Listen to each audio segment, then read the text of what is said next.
J'ai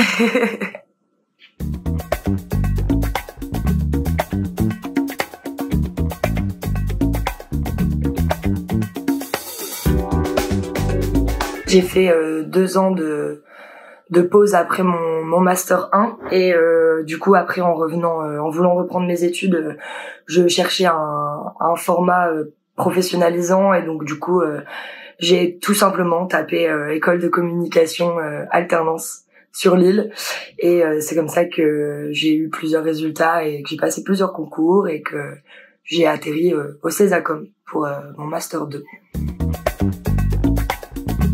Au Césacom, en 5e année, le rythme d'alternance, c'est 4 jours en entreprise et 1 jour à l'école. Donc là, particulièrement à Lille, c'était du lundi au jeudi en entreprise et le vendredi en cours. Donc c'était un format qui plaisait plutôt aux entreprises et qui, pour nous, était aussi plutôt sympa parce que on enchaînait les cours avec le week-end et donc c'était un format qui nous plaisait bien. Du coup, ça fait 1 an que je fais de l'alternance. Avant, j'avais que du format stage et du coup, c'est la première année où je suis en quasiment full entreprise sur toute l'année et ça change vachement les choses et je trouve ça bien plus dynamique et intéressant et ouais, non, c'était pas mal.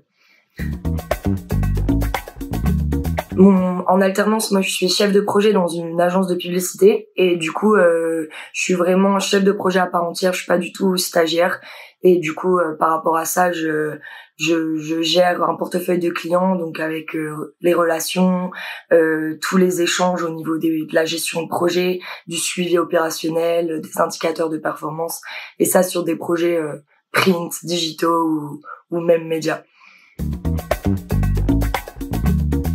Alors au Césacom, pour le Master 2 Manager de projet innovant, on a du coup forcément des cours d'innovation, de management de l'innovation. On a des cours, c'est une formation qui est très axée digitale, donc on a aussi des cours d'UX design, on a des cours de SEO, SEA, on a des cours d'écosystème digital. On a aussi pas mal d'ateliers, par exemple la semaine de l'éloquence ou par exemple on a eu un atelier sur la RSE, responsabilité sociétale et environnementale, des cours d'analytics et puis bien sûr notre cours pour préparer notre projet professionnel d'innovation qui est un peu notre mémoire de fin d'études. C'est de pouvoir avoir une indépendance financière déjà et puis aussi d'être vraiment intégré à l'entreprise de manière pérenne et régulière et de pouvoir suivre les projets de bout en bout et avoir une vraie immersion.